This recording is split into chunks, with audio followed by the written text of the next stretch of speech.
In 16th century Europe, calls for reforming the Church were anything but a novelty. Even calling the Pope the Antichrist wasn't unprecedented. So what turned renegade Friar Martin Luther into a religious leader? That's this week on Footnoting History.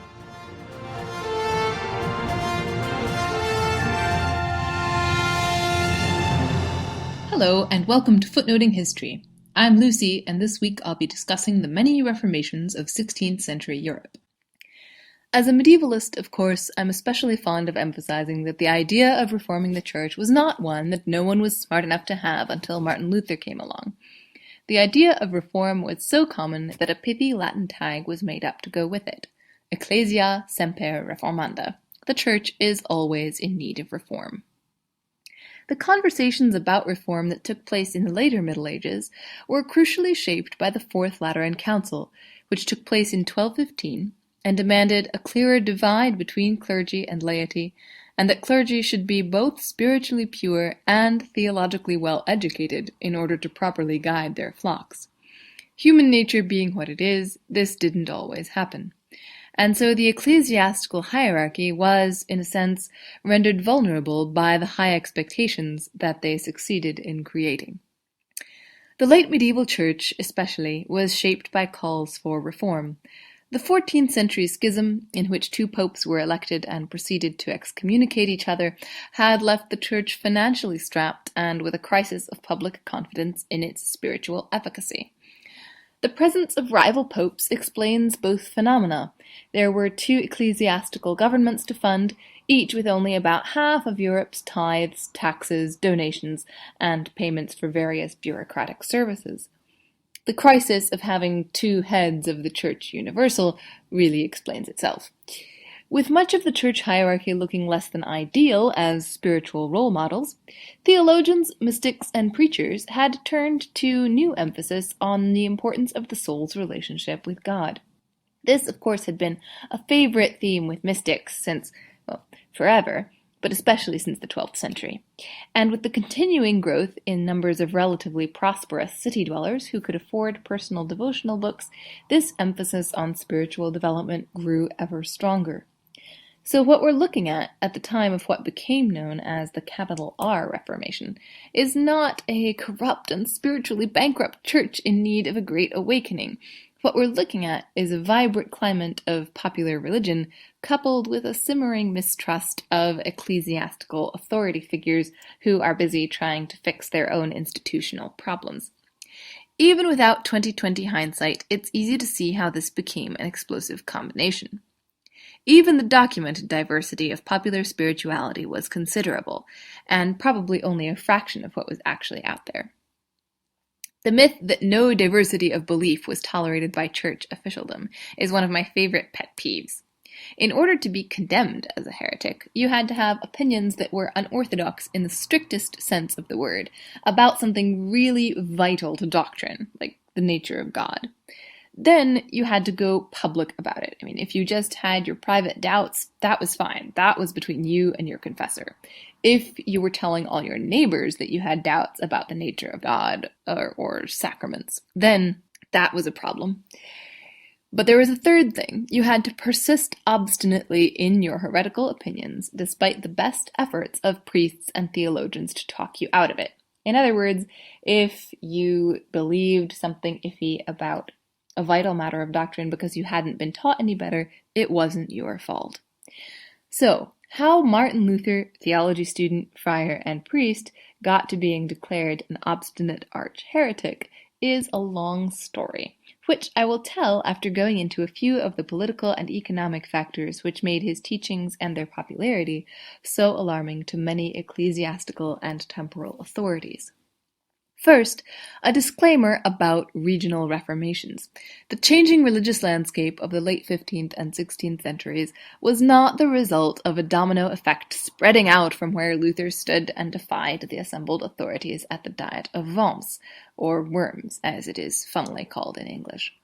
There were such sharp regional differences, in fact, that I'm concentrating today on the Holy Roman Empire, which covered most of Central Europe, and especially on the German lands, to use conventional shorthand for 16th century Germany's politically fragmented landscape. Meanwhile, in the rest of Europe, events unfolded in ways shaped largely by political context. In Spain, Catholicism was made a part of national identity by Ferdinand and Isabella, who were trying to consolidate their own political hold on a diverse peninsula. These are the same rulers, of course, who funded a crazy Genoan to go look for resources on the other side of the world. In France, there were teeny-tiny numbers of Protestants, but due to economic pressure, ambitious dukes, and other typical early modern problems, this led to violent protests and the original Red Wedding, a subject for another podcast.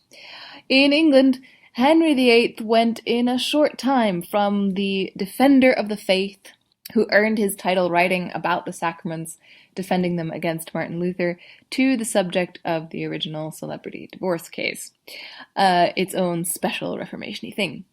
In Italy, well, most of central Italy was actually owned by the Pope. Also, there are the Alps, cutting it off geographically from all those crazy preachers in the north. So in Italy, the Reformation as it unfolded in the rest of Europe didn't really happen. The Counter-Reformation, or the Catholic Reformation, that happened without splitting, deserves another topic, another time. So, what were the political preconditions for the Reformation, please imagine this without capital R, as it unfolded in Germany? First of all, fragmentations. At this point, Germany was a collection of teeny-tiny princedoms, where territorial and spiritual lordship were often conflated. And especially in places where this was the case, uprising was anything but a novelty. Protesting against high taxes, unsurprisingly, was especially common. Economic and political vulnerability suffered at the hands of those who were also supposed to be the spiritual fathers of their people led to A. Cognitive dissonance, and B. Apocalyptic fears. Many, in certain territorial pockets, saw order corrupt and crumbling about them, and therefore became convinced that the end was nigh, and that radical spirituality and radical resistance could therefore be justified, could even be a God-given mandate. So this is the religious landscape into which the astonishingly far-reaching protests of Martin Luther came. Now, Luther's protests in their full form were distinguished by their theological sophistication. He was quite unusually well educated, having both the religious training he'd received as a friar and a university education. He also had the sense to publish pithy bullet points in addition to detailed treatises. Crucially, he questioned the authority of the Pope to have the final say in matters of doctrine. As a result, the Pope warned Luther that he would be excommunicated unless he recanted 41 of his famous 95 theses. About 50, a little over half, were just fine. 41, heretical. Spoiler, Luther didn't recant. And when condemned as a heretic in one of the most amazingly titled papal bulls of all time, Exsurge Domine, Arise, O Lord, it compared Luther in an extended metaphor to a wild boar rampaging in a vineyard. Luther contested it. So, the Diet of Worms, 3 years after the original publication of his theses, called Luther and all his writings to account. Luther refused to admit that he might have been wrong, thus getting himself classified as a public and obstinate heretic. Feelings ran high at the Diet. Luther had been guaranteed a safe passage, but one of his supporters, Prince Friedrich of Saxony, decided that this was not enough to keep the peace, and staged a fake kidnapping. The Prince-Elector was nervous not because of ecclesiastical opposition so much as political, that Luther's teachings could be construed as an excuse for revolt against unjust, unchristian rulers made him a dangerous firebrand. So Friedrich smuggled him into a castle, as one does. During his subsequent 2 years of house arrest at the Wartburg, Luther worked on translating the Bible into German. Now, as things stood, the numbers and prosperity of the literate were not sufficient to make a vernacular Bible instantly accessible, but it did lay the groundwork for creating a community of language.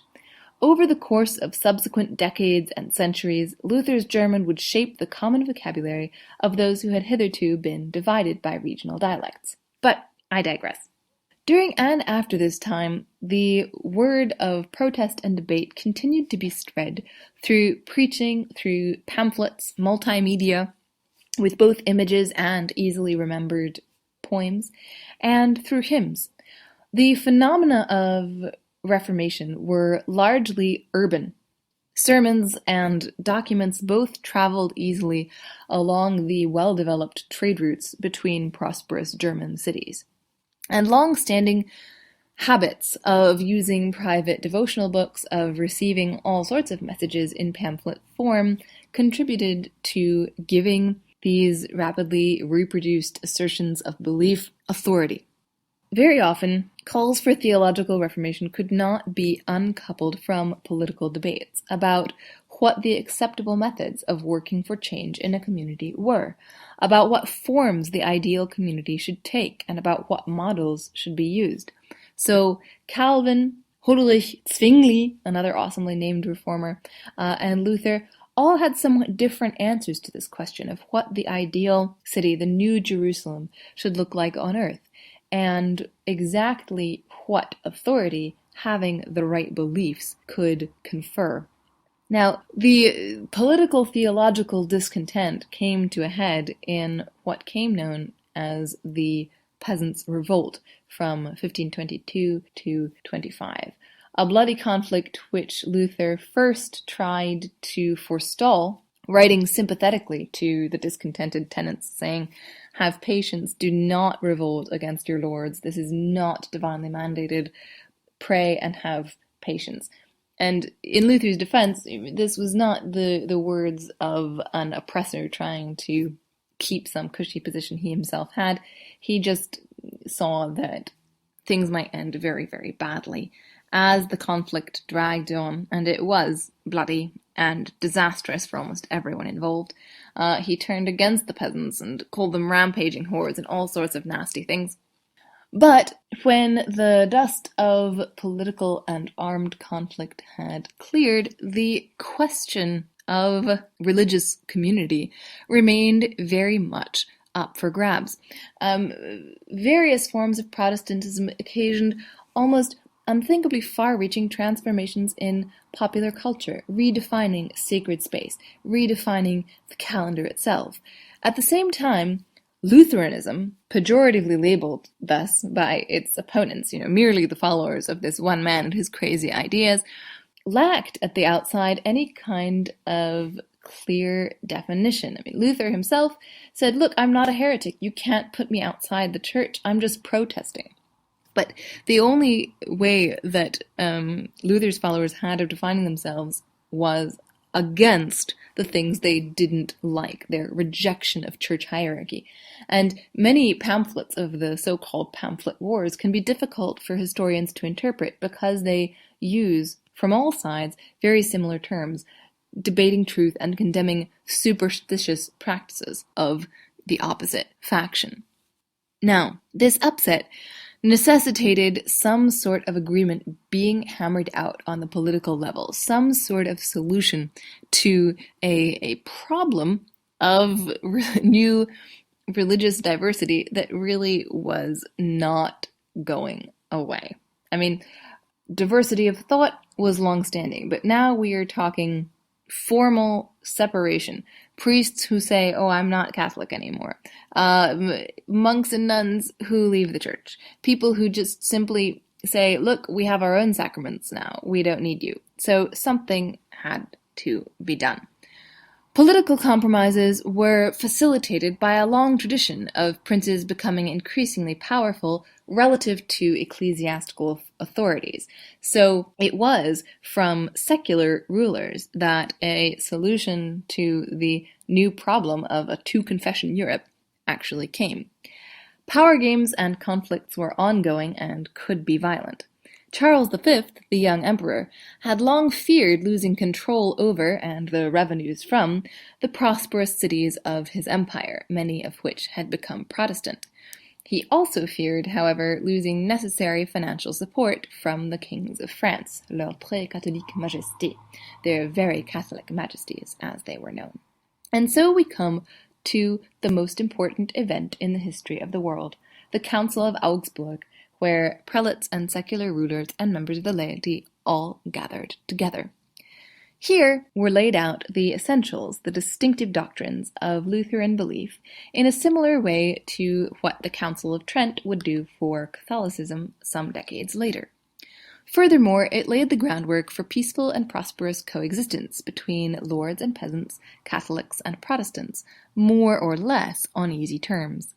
The most famous result of Augsburg was the rule of cuius regio eius religio.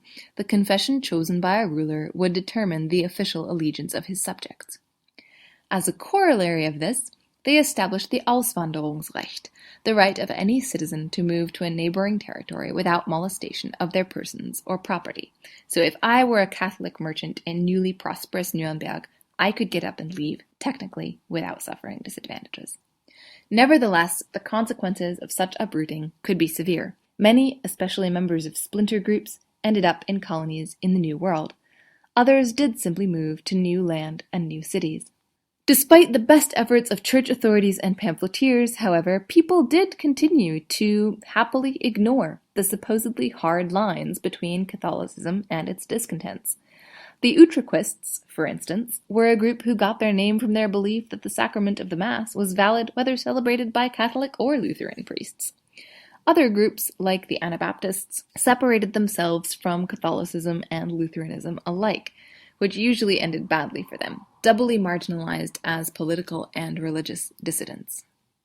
The religious landscape of Germany, transformed by multiple waves of Reformation, varied not only from region to region, but between cities and their surrounding territories, and Augsburg did not mark an end either to confusion or to violence. While many Catholics and Protestants, both new identities in a sense, pragmatically set to work coexisting, the alignment of confessional and political allegiance would provide excuses both for local oppression and for bloody European war. But for now, let's leave the princes and their religions where they are, with popular piety finding new outlets and ecclesiastical officialdom reforming as fast as their institutional structures could take them. This has been Footnoting History. If you like the podcast, be sure to visit our website, footnotinghistory.com, where you can find further reading suggestions related to this week's podcast. You can also like us on our Facebook page and follow us on Twitter at History Footnote. Join us next week when we'll be talking about running footmen. Until then, remember, the best stories are always in the footnotes. See you next week!